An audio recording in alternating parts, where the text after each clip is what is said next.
We are Lagos Talks 91.3. Let's talk. Welcome to the Midday Show with me, Ify, here on Lagos Talks 91.3.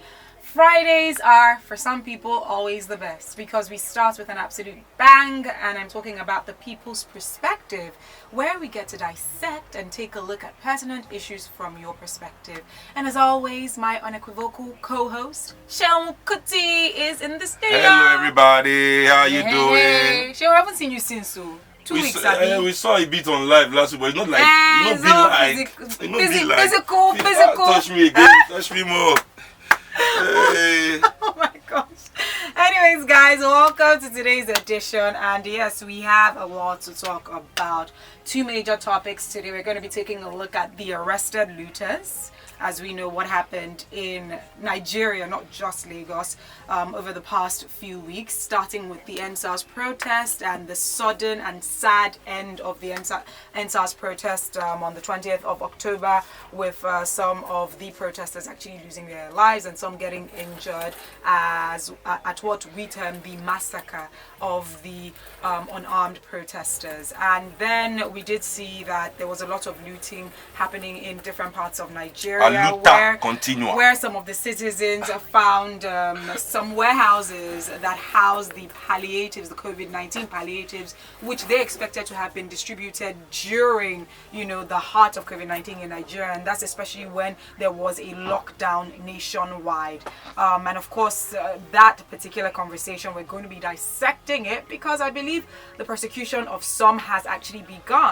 And then we're going to talk about the social media bill. And this is riding off of certain things that we heard, quote and unquote, Honorable Desmond Elliott say during the State House of Assembly plenary, where he was speaking about how damaging social media has been, especially in the hands of the influencers, the quote-unquote motivational speakers. And we're going to be taking a look at what has been said afterwards, because he has released an apology, he has released a video as well. So we're going to be taking all these things one step at a time. To act too blockbuster Monday. Oh my Hey, now wow. That's terrible. Anyway, let's start off with the looters. I'm just going to shed a little bit of light on that because you might already know what's going on. So the looting happened last week. We did see a lot of people, in fact thousands of Nigerians, finding a warehouse. I'm not really sure how the information about the location of the palliatives, went out to the general public. It is the disgruntled politicians in the ruling party that are sending it out to people. They sent me the address for the one in Ikeja. They sent you the address? Yeah, they sent it to me. Whoa. Yeah, to see if I can mobilize the people to... No. It's not a bad thing. I mean, I wanted to, but then they sent it to you. They don't put enough army for the place. Fantastic. I drove past there to check. Hey, oh, you wanted to go check? Oh my gosh. Anyways, I drove past there to check. Before getting deeper the amount into of army there, I guess just say, oh, wow. So obviously they're already prepared. But maybe if I talk to the army, like, because in the other videos, so can we all, army was loading their own truck. Together? It's for everybody. Yeah. Wow. Okay, so before getting into that, because I have a lot more questions to ask. Before getting into that as well, yes, we did see this looting taking place in different parts of Nigeria in their thousands. And later on, we saw law enforcement swooping in to carry out the investigation to identify those who were involved in the looting, and they were able to arrest some people. As of 2 days ago, we did see that they arrested over 600 people and counting. And just recently, we did see that the Plateau State government began the persecution of over 300 suspected looters and arsonists in the state. We've seen different videos, several videos from different media platforms of some of these suspected looters. A lot of them alleged suspected looters right there on the floor. And I wonder, is this a thing where you arrest suspects and then you just place them on the floor? Is that a Nigerian thing? Yeah, and it's actually an abuse of the human rights of Definitely. the suspects. Because they are innocent until proven guilty. But you decriminalize them by putting them on the floor. Trying to break their spirits? Showing them to the public in a criminalized position. You're already creating public perception about them. Which is going to, like, one way or the other, affect a fair trial. Of course. So So we have a lot of lawyers. I don't know. We don't have. My network is not strong enough. That strong. So in Plateau State, I don't know. Yeah. But people in Plateau State that need legal help, they can contact my organization, Niger Resistance, .org, through Facebook, Instagram, whatever. DM us. And we'll see if we can get, because there are a lot of lawyers helping right now. We're helping people out in Lagos too. Of course. So Seun, just as regards this story about the looters, I've seen that there are still people who are on the perspective or understand that these suspected or alleged looters ought to be prosecuted. But what are your thoughts, giving a country right now where the government is trying to, maintain law and order and is trying to ensure that the laws are being enforced, given a situation where, these suspected alleged looters saw that these palliatives that ought to have been distributed weren't distributed, and they went to do what they believe ought to have been done by taking what they believe is rightfully theirs, not necessarily seeing it as a criminal act. And so in a case where the government is still bent on, we have laws, we have rules, no sentiments attached, what do you think, given the situation where these people have been arrested, some of them are on trial at the moment, some they're still saying that their family don't even know where they are, their family don't even know that they were arrested, and they're still trying to figure out what exactly they did. Given this situation, Seun, what are your thoughts about that? Well, first of all, let's not forget how Nigerian police operate investigation. It's not as if they actually investigate. They do what they call raids. People that fit the description. They just go to neighborhoods and just, whether you are involved or not, they pack everybody. This is the reason why our prisons are full, of awaiting trial suspects, alleged people people have been in prison 5 years, longer than the time that they would have served if they were found guilty of the crime they were even arrested for. True. And they have been in prison awaiting trial. There are more people awaiting trial in our prisons than actual prisoners. So that's why I wasn't surprised that there were attempted jailbreaks when because people are in there that have done nothing for years. They are the most people in the jail. Go and check any prison in Nigeria. Go and check the population of the prison. First of all, it's overpopulated. Then the amount of convicted prisoner can be maybe 400. Awaiting trial, 2005. Kilo day, and they think they can be there. So many people just go to court, poor people, right? Let me tell you what they do when they go to court. Because they know that if you don't say you are guilty, they'll remand you back to this jail. And you cannot come back to court for 2 years. Wow. So maybe just say that they are guilty and take the sentence. Because they are poor, they can't afford lawyers. So that's why we are putting out lawyers out there, to try and people have many lawyers I know are going to the magistrate courts in Lagos. Yeah. I think it is the duty of all the lawyers in Nigeria, at least at this moment, to defend these people, to go out, to every court and at least give them they have the right to proper defense. Of course. So they are not just their lives are not just destroyed over some bag of rice. What we have in this country, people that are stealing billions of naira and nothing is done. I mean, they just convicted Kalu of corruption, only for them to tell us that the judge that convicted him is the wrong judge to sit on the case, so he has to go home a free man. I mean, so all this energy, that they are spending, using towards the so-called looters, exactly. Where is the same energy when it is the elites that are doing the looting? In this country, over in 2008, there was the bank loan scandal, the so-called credit crunch, where all the big men in Nigeria that created AMCON, that they have to go and buy all their bad debts back. Everybody robbed the bank in this country, looted funds from all the banks. Erastus Akingbowola, where is he? Is he in jail? Nobody is in jail in that class. Everybody gets a slap on the wrist, they go home and they continue living there. Shubomi Balogun, what happened to him? Nothing. They just said, oh, okay, fine, leave the bank, don't do banking again. Whereas millions of dollars gone. And what do? They use our own money, taxpayers' money, to defend these thefts. So, for example, Skybank now, before they finally went under, they first gave them 200 billion naira in 2019, 2018. They give them 200 billion. They say they were protecting the money of the depositors so the bank doesn't crash. So I ask, who is the depositor and who is the taxpayer? We are one and the same. You are a depositor, you are a taxpayer. You are using taxpayer money to defend depositor money, while the person that stole the money is free to go to his house and sleep. But then we are shouting that some people are... See, no matter the violence that happened by the poor people of this country, first of all, we must classify it. There were people that raided because they were hungry. Then there were the political thugs, right, that the government sent out to actually create mayhem. And why did our government choose mayhem? Why did they choose the breaking of stores, the burning of government buildings? Why did they use that tactics after curfew? Because you have to remember that for over 10 days there was protest, there was no curfew, there was no violence. The government called curfew, put the people in the house. Then suddenly their own people were given the free hand to run riot all over town. You understand? Because many of the poor people in our neighborhoods will not destroy our neighborhoods. And as you can see, when the indigenes of the neighborhoods stood up to defend their neighborhoods, nothing happened in those neighborhoods. Ijora, for example. Not the Lagos Island Oba, that one was the people of Lagos Island. Don't let anybody lie to you that is Igbo. They don't like him. It was a reckoning for him. It was a reckoning. Don't let anybody lie to you. You know, me, I have family from Misaleko. So it was a reckoning. They don't like him there. You know, and many of the police stations that were burnt, they killed people. It's not only in Lekki they killed people. Or really, the DPO killed 2 people first before they went to burn the... Even in this Isaleko, Ebuteru that they burned the police station, they killed people. It was after they buried the 2 people that they killed.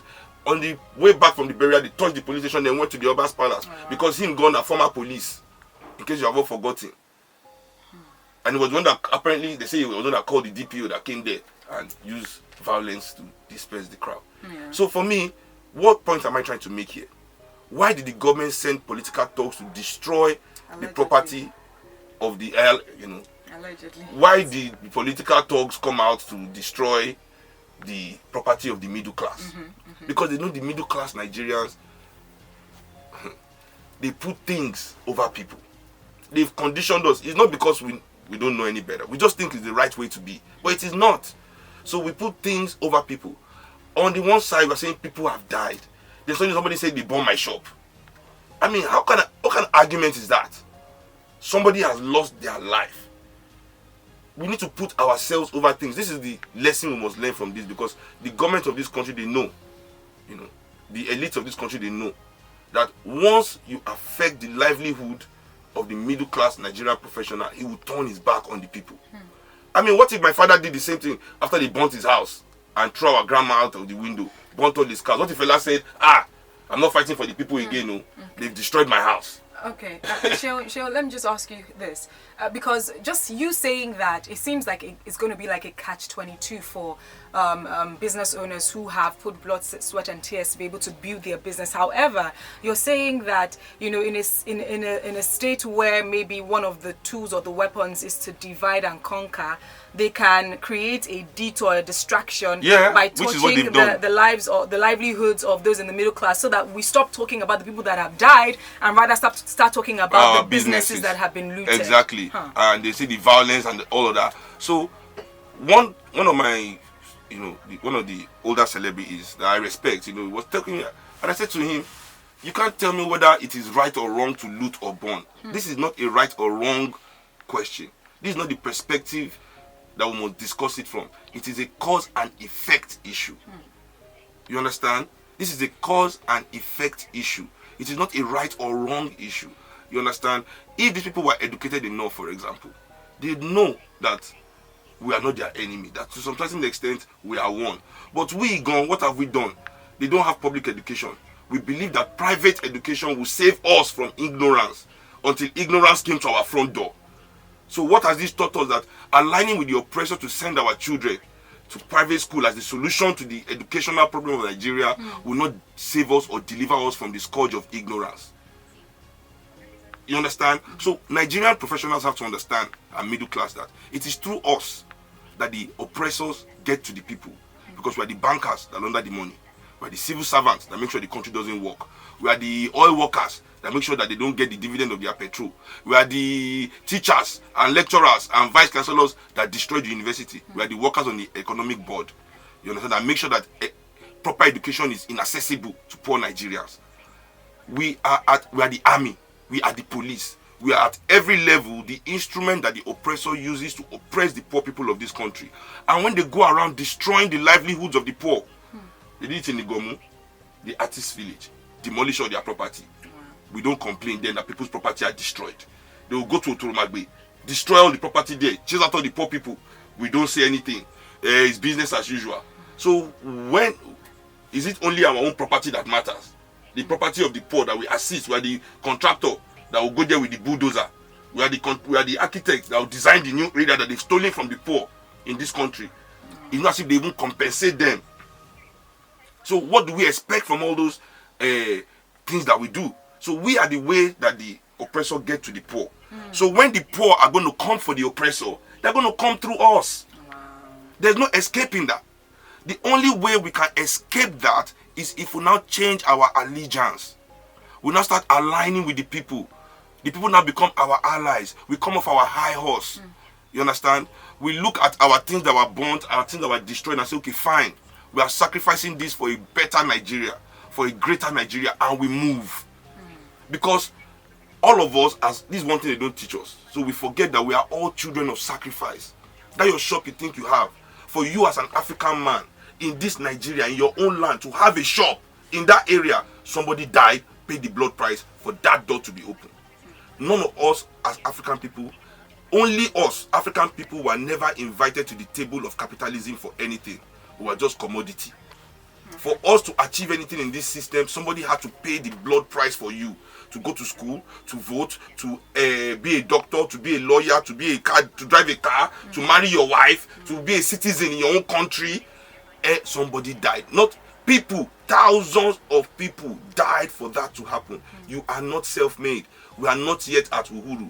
Those people died and opened the door for us small to enter. So those of us that have entered now, we enter there and think it's by our own merit we are there. We forget what is happening outside. Okay, We forget that our duty is not only to just sit down inside the room, but to bust that door wide open for the rest of our people to come inside. Okay, so this is quite profound, and I believe it takes a certain level of enlightenment and awareness for people to come to this type of knowledge and understanding. In a situation where right now what people want is law and order, what is the way forward? And aside that, if people, because there are people that have actually said, it is property owners that want law and order, and we are the minority.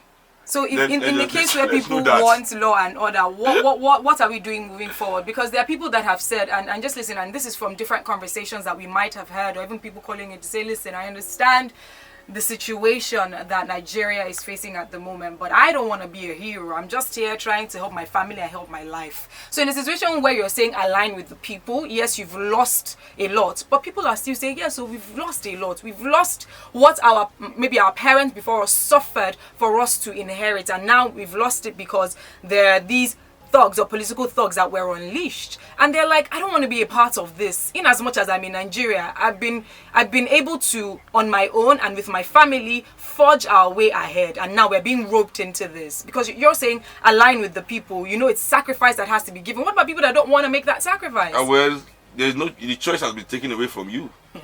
Right? The choice is no longer in your hand. You understand? Now the choice is being made for us by the ancestors. That this is a moment in history. This is not the time to want to be the angry strong man.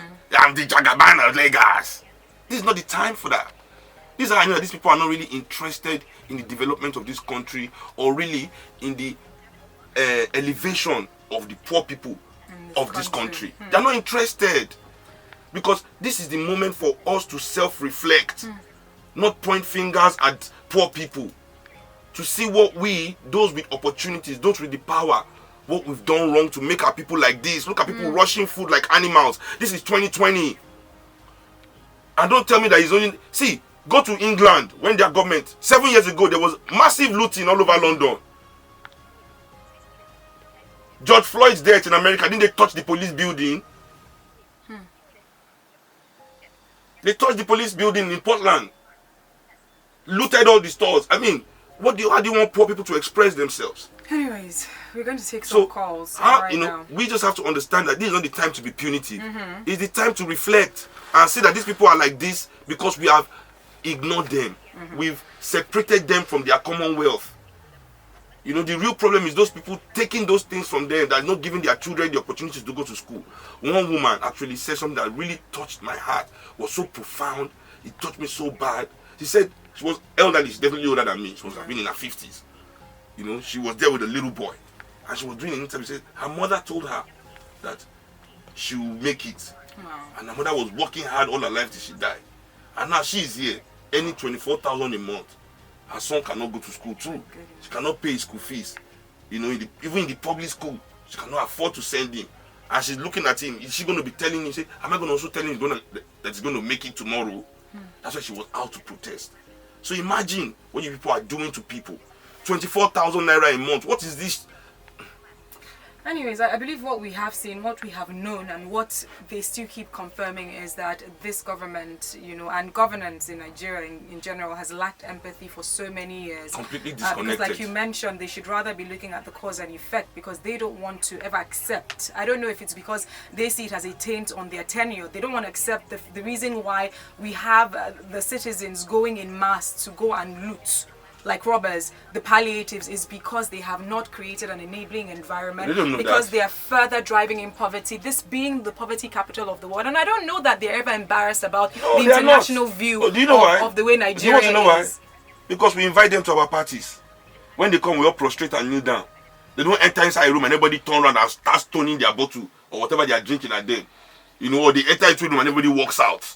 You understand? No, it's true. They are able to be the worst and the best of society at the same time. Wow. So this is the reason why, you know, and everybody is saying we want youth leadership. See, they will give you the youth that they have trained. Is it all these youths that they have trained? You look at Desmond Elliott. Is that when you want? We're gonna get to him. No, I'm just saying. Yeah. This is how they have young people. When Wike entered government, that he became commissioner. Wasn't he 33? Now he's governor. Is he even 60? Is he 55 years? Rotimi Amechi, how old was he? Dimeji Bankole, how old was he? Listen, it is a mentality thing, it's a consciousness thing. Your nation cannot be greater than your consciousness. If we want Nigeria to be great, we want to elevate Nigeria, we elevate our consciousness. Nigeria's level like this is at the level of Nigerian people's consciousness. Go around these politicians and see the young people. They have loads. PA, this one, SSA, Tolu Ogunlesi is not our mate. SSA of Buhari. Just to touch on that. When they are with these people, go and hear what they say. They talk. You are the greatest. You are doing everything great. Anybody that say you are not doing anything is a hater. You had mentioned about Nigeria resistance, saying that you go around to evangelize, you know, to spread the word. And I believe right now what the NSAS protest did for Nigeria is to create a platform to bring attention and awareness to people to understand that they need to start being a part of governance. Now that people are paying attention, because what happened in Nigeria, and especially here in Lagos last week, is one that people will not forget easily. Now that they are paying attention, it is time for not just Nigeria resistance, but other people to use this as a platform to start enlightening people. Because you mentioned it is a consciousness thing, and if these people are not educated, if they're not informed, if their mindset is not transformed, it means that this will probably be the same thing and it's going to be an unending cycle. I say, and even those of us in society that are so-called civilized, look at all our politicians. See, the reason why poor Nigerians use violence to express their anger is because rich Nigerians also use violence to express their anger. This all comes from the top down. I'm telling you, look at our senators. Once they have one small misunderstanding inside the most hollow chambers of our democracy, what do they start doing? They start fighting, throwing chair, and also they destroy the whole building and they renovate it again with our money. Is that not the cycle? What election have we held in Nigeria that wasn't violent? I remember one election in Ekiti State that they were fighting in court. Tinubu was fighting Fayose for Fayemi in court. Somebody brought his leg to the court that they caught during the election. They cut his leg off, so he brought it as evidence to the court, the severed leg. This is the Nigeria you're living in. So, oh my God. If you want to send a tweet, it's at Lagos Talks 913, hashtag the people's perspective.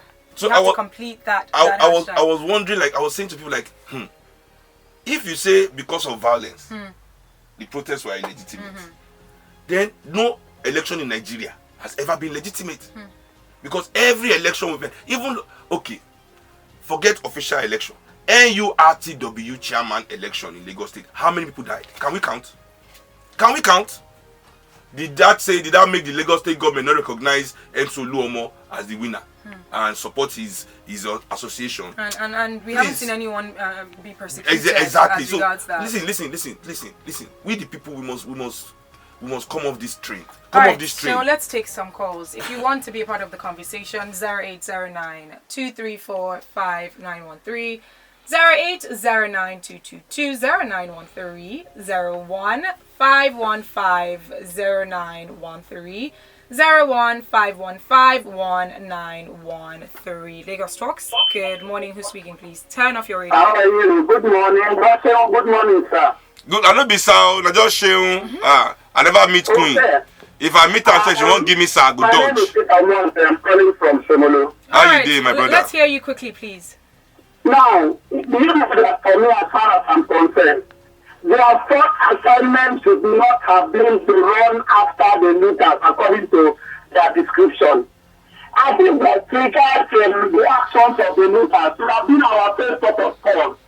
Because I found out that right over the years, 2017, 2019, and police brutality, the government is not paying attention to that.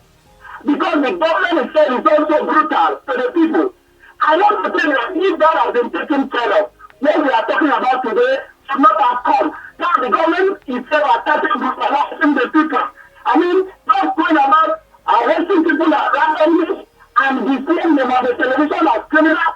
Do you think these people are happy? Do you think these people who are innocent and are being brandished criminals have opportunity tomorrow? They will not go more houses, they will not loot more, they will not own more than what they are doing now. Our government is not ready to change Nigeria. All right, thank you very much for your take, Lagos Talks. Good afternoon. Good morning, Martha. Good morning. Who's speaking? Good morning to the big bag itself, Seun Kuti. How you doing, my brother? My name is Ogunda Solani. All right, let's hear you quickly. Just that our government did not value us, did not care for us. When you know that you can buy private, you leave the road. You know that you can have big generator, you keep electricity. You know you can go abroad for healthcare, you leave the hospital. You can set your children abroad for education. You leave healthcare school. Imagine the only thing they can to fight against the people, they know that it's poverty and illiteracy. That when they not give the people education, they will not know their rights. So for a senator should be saying that they haven't little ticket square the protest. They don't want us to eat ticket square again. These people are just heartless. Thank you. God bless Nigeria. God bless Nigeria. Thank you very much. This is coming from, let's start with this, Adigboyiga saying, evidently with what we have witnessed a few days ago, there's a wide gap between those in governance and those who are governed. Those in governance are far from today's reality. It's difficult for them to align with the demands of those that they govern. Young entrepreneur is saying, if you're a Nigerian and you want a new Nigeria that works, kindly tune in and listen now to the people's perspective. This is coming from Ishola saying, yes, George Floyd's death, so many police cars were burned by the citizens and still the police went on their knees and begged them, but the reverse is the case in Nigeria. This is coming from Mickey Shola saying, Oluwa Seun, you be your popsy pikin. I'm proud of you, bro. We shall make this country great again together. Bro, no shake. This is from Maestro saying, it's a shame that these people in power are so brutal towards the masses. Sometimes I feel like weeping, seriously, because all this nonsense from these so-called power-hungry politicians. Aluta continue.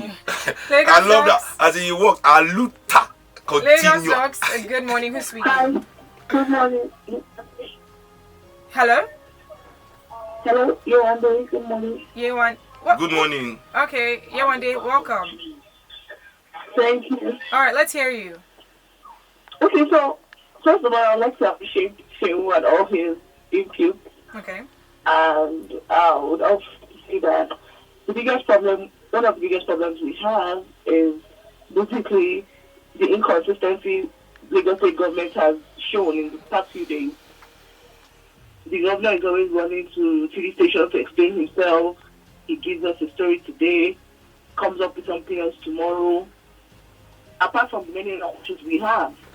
But basically, I'm just hopeful that 2023, I hope our memories don't fail us, because it's 3 long years. So I hope it doesn't happen that, the youth forget all things that are happening at the moment. And I hope we remember how they have treated us, how they have oppressed us, how they have shown the highest sense of irresponsibility.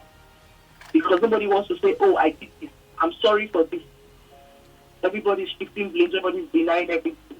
So basically, I just want to say that I hope we do not forget all the things that have happened the last 2 months. By the time we need to change government in a few years. All right. Okay. Thank you very much. Thank you. All right. Let's take this one. Lagos Talks. Please turn off your radio. Good morning, Ify. Good morning. Hello? Can you hear me? Yes, who's speaking, Hey, please? All right. Hey, Buka in the building. If you don't squeeze face already, you talk quick. Yeah, this time around we are cool and calm. I appreciate you, bro. I appreciate all the voices that want better Nigeria. I appreciate Ify for speaking out loud. Like yesterday, we know how the program go. I appreciate Kulu and Sadiq on this Lagos Talk. I appreciate all of you. Thank you, Ibuka. Thank Nigeria, you. we appreciate this. Thank you. Like Seun said, these legislatures, these policy makers, this government, let them come to the streets and meet me in the marketplace and see how my daughter is so messed up. Let them come to my house, see how my house is messed up. Let them come to my village and see. Let them come to my road. The other day we were talking about to do airport, and they denied it. If let these people, I listened to Lagos House of Assembly, what they were saying. The woman from the Desmond they lost. They went to their constituency. What they were able to pick was boys that smoke. What social media. They didn't see downfall. You talk about downfall now. They not go see them. They not see them. Talk about how they suffer Okada, Keke, and they travel outside and get good education. If this country go better, and that's why we are educating ourselves. Our consciousness has woken up to see that these guys are a joke. That we need to get good governance to ourselves. Thank you, I appreciate you. Thank you, Ibuka. Thank you a lot. Thank you very much. All right, it is 11:38. We need to move on to the next story that we're going to be talking about. Was Yewande the first girl to call this show? Not to call not in. ever. Have Not we had ever, a but female? today. I'm sure we've had a female. Have we? Yeah, we should. Have we? I don't know. Yewande! Well, the first female that we've noticed who called in. So yes, we can start with that. But I don't know that. But I mean, no female has called I've in thought at all. about it. Like I've never had any. Any female call. Okay. Have we? I don't know, but best believe that we have females listening. Yeah, we've had the Kama day. The day we did the Kama topic. Yeah, that they came to the Imperial Warriors. We had like 5 women that came to tell me off on the show. Oh yes, I remember. Yewande is the first woman to call to support me. The first 5 that called. I mean, we're open to everyone. All right, guys.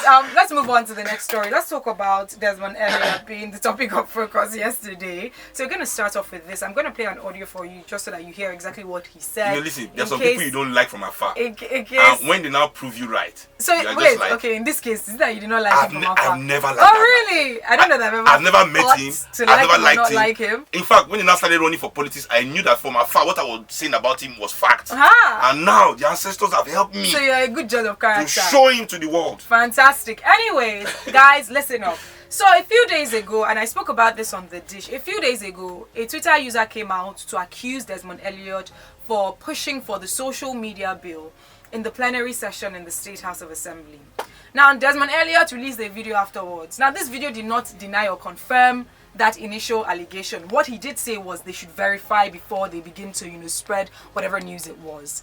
And then, lo and behold, this video finally came to light. So I'm going to play the video for you to listen to the audio. Wait, before you play it, okay. No verse. Young people in politics in Nigeria. Stop taking advice on how to lie from old politicians. Fantastic. When they were learning how to lie, there was no social media. Exactly. You are in the social media age. You need new advisors for your lies. You need to change your technique. Exactly. Okay, now. Change your strategy. Go on. Alright, guys, I'm going to play this for you right now. Speaker, we need to address social media. It's good to make fun of oppressors. all of these are making the narrative that we are seeing today. Wow. Except we are joking with ourselves. Except. Social media, yes, so good. I say. Has its negative impact. Negative. Oh my God. Let me first thank you. Oh, The wanton killing and carnage that happened. Oh. I'm done. It's just so minor. Let's just first put that aside. It's so minor. People die. It's so minor. The abuses from children. But the abuse they gave me was major. I ask myself. Death is minor. I'm making people translate this speech. The death of the poor is minor. The insult to the rich, that's major. People having the effrontery to enter an Oba's palace. Imagine! The staff of office. Away! Culture is gone. Mr. Speaker, in the next 5 years, there will be no Look at a man speaking English in a Yoruba land assembly. Telling us our culture is The gone. youth is not only those who do the peaceful protest. Those who have looted. You people are delusional. They are youths as well. Mr. Speaker, pregnant women went into malls, picked things and went away. When shall we change this narrative? I put it to all the celebrities out there. All the motivational speakers. But thank God I'm not a celebrity. This is the only country we Because have. I'm just a famous musician. When anything happens, Yes, now celebrities What are is our common celebrated. thing? You see them on That billboard. here. Me, you see me for billboard. please, celebrities, please, social media influencers, stop the hatred already. We refuse to. Okay. You have a means constitutionally This is the to best part for change me. government. This is the best part It's for me. called your P. All right, he said it's called your PVC. So Seun, we're It's gonna- called our vote. That's what he's saying. Your PVC, your. You know why these people like permanent PVC so much? Because it's contract. You know somebody's contract. Oh, fantastic. It's a contract. Fantastic. Now, before that's another conversation for another day. Everybody talking But about let's- PVC, but let's- nobody talking about focus- voting. Let's focus on this one. A man who is still referred to as a quote and unquote youth, speaking that way about the citizens that voted him into power, calling them children. Now, before we get deeper into this, because a lot of people are still Have you seen the wondering woman too, about, or the lady we too? saw that as well. People are wondering about, this social media issue, because that's another conversation that has been brought to light. So let me just, establish certain things. So last year, in November 2019, right, there was a push for the social media bill. So the idea behind it was that the government said that it is very imperative to control the type of stories, especially fake news, and news that incites violence being shared on these different platforms. And they decided to push for the social media bill. Fine. When the social media bill started its reading, the first reading went through the second reading, then information about the details of the social media bill came to light that was very alarming.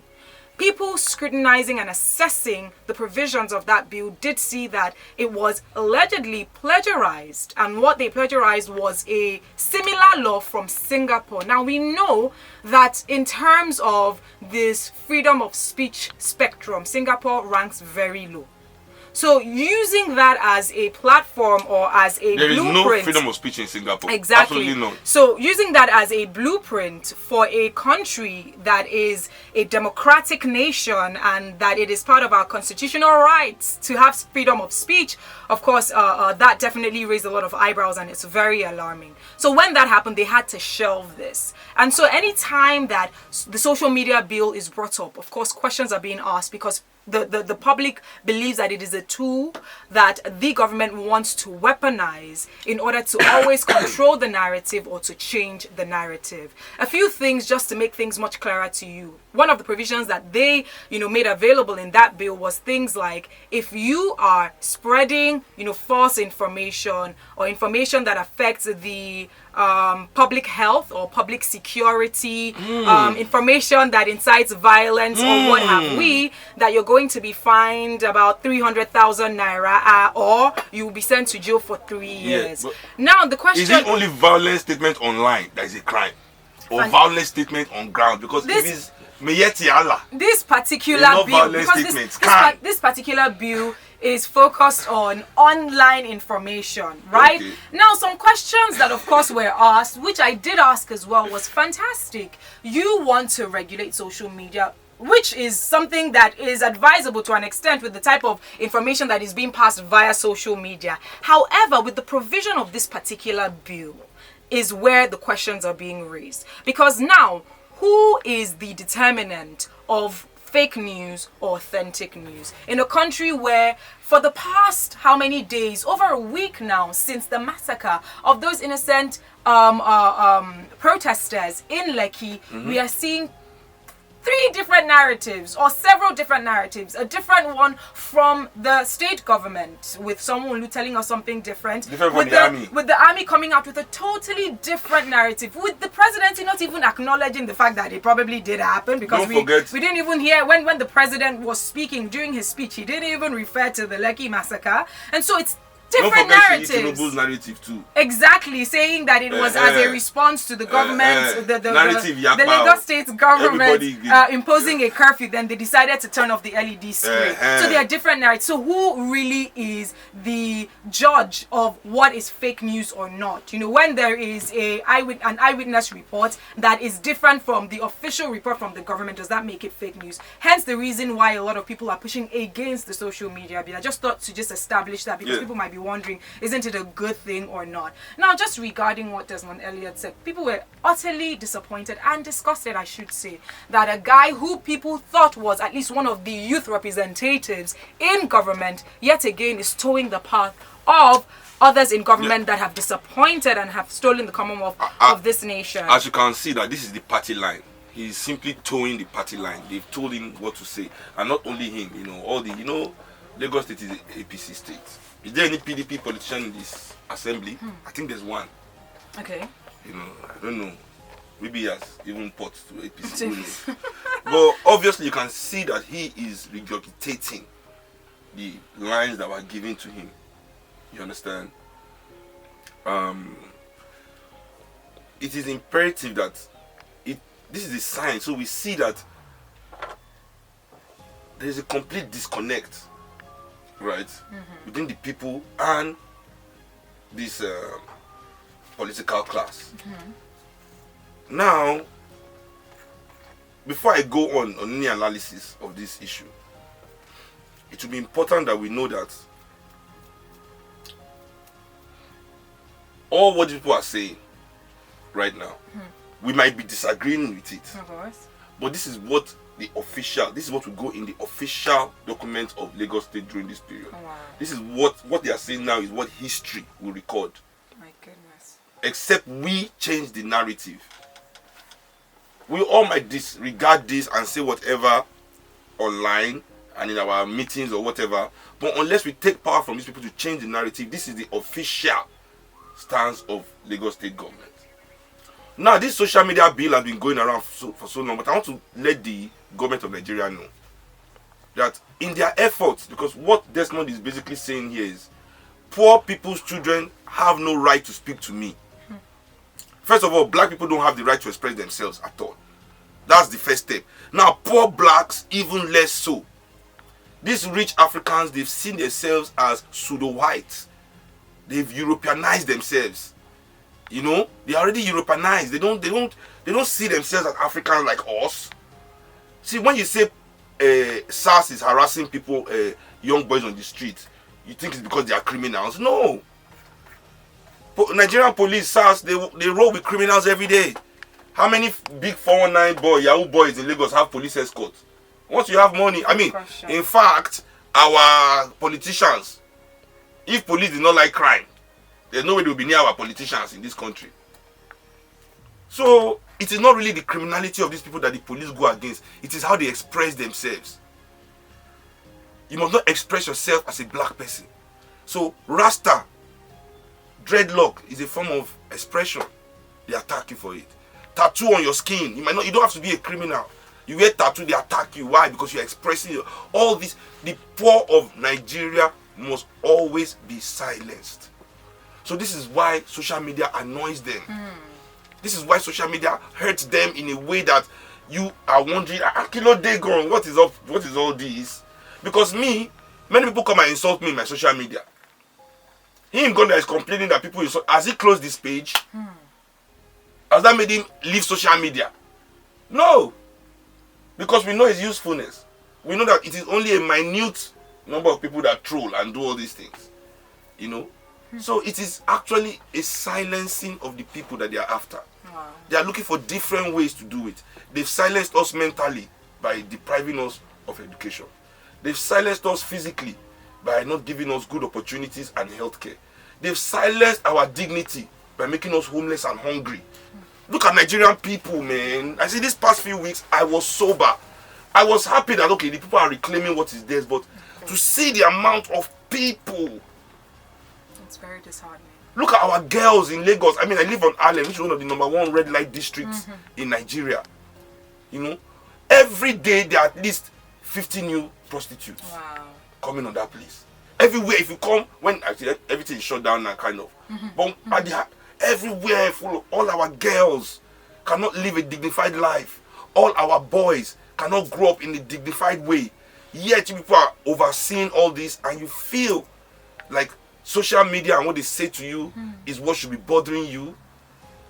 It shows that it is actually the silencing of our people is their real goal, not the development of their people. They want to silence you. That's all. That's all Desmond proved today. But now let me warn these people. Nkrumah did not liberate me with social media. Fela did not have social media. Amika Cabral did not have social media. Govara did not have social media. All the great people that liberated us in this Africa did not have social media. If you take social media away, doesn't mean we will not take you out of power. You understand? I mean, it does not relate. You have to understand that. It might make the job harder, but it doesn't make it impossible. Just know that. I know that history will never forget you. You know? That's what I have to say to them on that.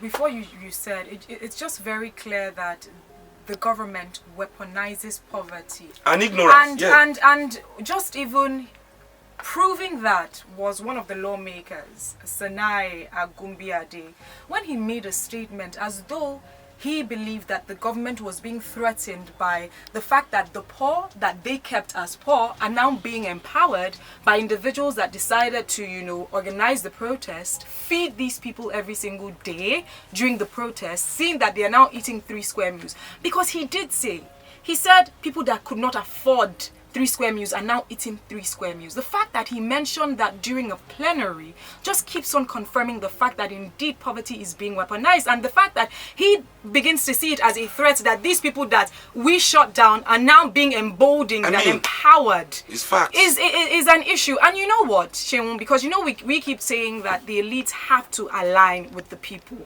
And I must say a big kudos to some of the people that were very pivotal in helping the running of the protest, especially people like the Feminist Coalition, some of the girls like FK Abudu. And the reason why I'm saying this is this. Remember, we're always calling for the elite to do something about it. And I know that one of the things that they need to do is, as the unscrupulous members of government, they've weaponized poverty. What we can do is to instrumentalize poverty in the sense that we know that people are hungry. And one way to get the people to listen is for you to empathize towards what their plight is, which is the fact that they are in poverty.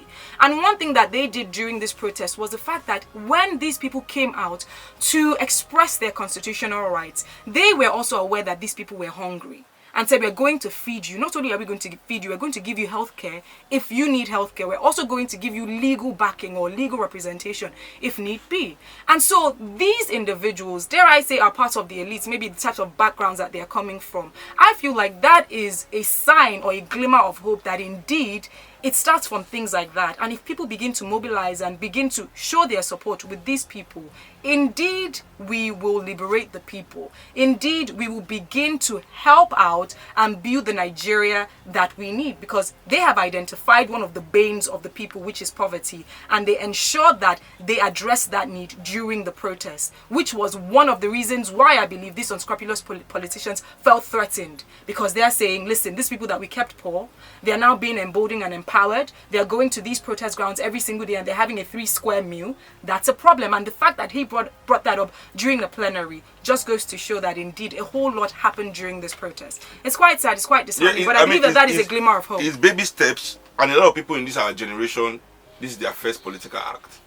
So kudos, and there's no need to nitpick or do anything. But what I would say is that the next time we call the Nigerian people out for any reason whatsoever, we all must be there with them when the soldiers come.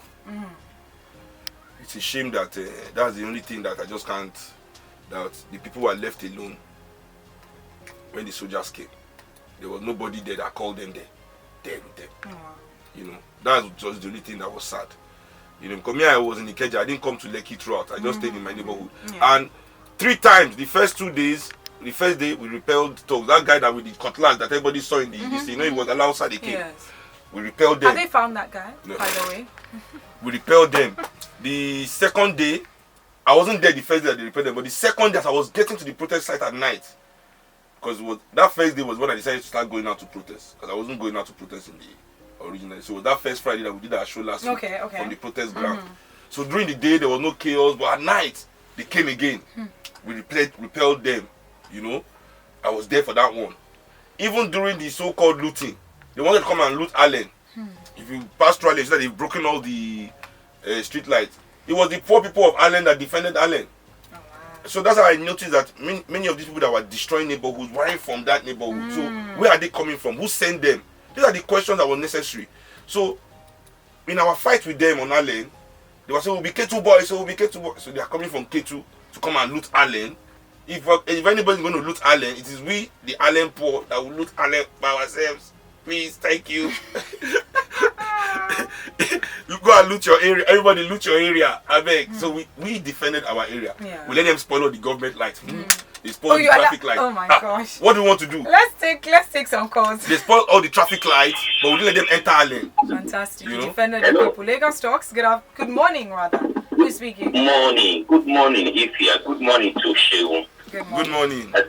Yes, this is Ademi. Alright, Ademi, quickly because we have a few seconds left. Let's hear it. Okay, the thesis of Seun is that it's a cause and effect sociology or action and reaction, which is science.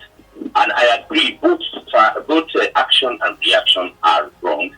But we all have to forgive each other because we've wronged or we are wrong on both sides. And then we have to be able to look the other way because this was a situation that was caused not spontaneously at that point, but because there was an action that gave rise to it. Exactly. So let us forgive each other and move on. I mean, that is exactly the spirit I was talking about. And it's not from us to government, it's from we, the middle class, to the poor. Hello. We don't send them for morning. government. Good morning, who's speaking? Good morning, the big bird, and Good morning. Hi, good my morning. name is Leo. How you doing? I do alright too, Baba. I want to first of all thank Desmailas for his speech. We have heard him. And his apology is well accepted. We will visit him when the time is right, come 2023. And I'm sure by now you should know that he's not coming back. That goes for Bagadamila as well. And every other public official who are speaking. That is all I have to do. Thank you, my brother. But I don't hear. It's so funny. They don't book that vote down. They don't book her down. There's a comment that I saw someone say, well, freedom of speech is allowed, but freedom after the speech that you give, that's the one we're not going to give you. So they are telling Desmond Elliott, well, you're free to say whatever it is that you want to say, but afterwards, yeah. No, we're waiting for you. We're waiting for you. You want to be collecting jumbo salary, Abby? Oh my goodness, let's take this one. Lagos Talks, good morning, who's speaking? Yeah, good morning. Have a look about sorry. Alright, we have to take another call. Lagos Talks, good morning, who's speaking? Good morning. Alright, let's hear you quickly. Yeah, first of all, I want to say that Jason Elliott was really bad at everything. I spoke in Lutz and a friend of mine died last year. So it came on the news, was stabbed to death on his convocation day. My goodness. In front of Lutz. And he was a medical doctor in Lutz currently doing his internship 3 months. the day he was just paid. Because they don't pay until like first 3 months. Wow. Okay. And he also falls on his convocation day. Today, loot is too dark as hell. And every time we get stabbed, chased by markets and everything. Okay. Desmond Elliott was talking and was saying the youth, I think, all those stuff. What exactly? For a pregnant woman to go and loot, you should know the situation of the country is extreme. And that's no human being in that current condition and will see that environment and go out. That's so true. The fact that he even used that as a reference point. I say the guy. It's extremely disheartening. You can tell that. How cold is your heart? His heart is not actually cold. He's actually a weak guy. Because you could tell that he wanted to speak something, but he had been told to say something else. Wow. So he was trying to reconcile the two. All right. But it's impossible. We need to wrap this up because the news has to come on right now. Kachi is in the studio show. It's always a pleasure having you Yes, here. real news, not this fake news. Me and Ify have been giving. It's not fake news now. we give authentic news. Authentic News from the people's perspective. They tell That's the you, most he important. no date this Africa. Okay, Seun, before saying goodbye, any words? Let's keep the energy up. Everybody, if you're not doing anything right now, that means nothing is being done. If you, as you're listening right now, are not doing anything, that means nothing is being done. Let's organize 2023. All right, guys, you can reach out to him at Big Bird Kuti on Instagram. Yeah. The real Seun Kuti on Twitter. And the real Seun Kuti on Twitter. You can reach out to me on Instagram and Twitter at Ify_I. That is IFY_I. Till next week, Friday, from 11 a.m. on The People's Perspective. See you. Of course, coming up next is the World News coming to you live from our media studios. And then afterwards, a whole lot more on The Midday Show. The Midday Show isn't over, of course, so please stick around. We are Lagos Talks 91.3. Let's talk.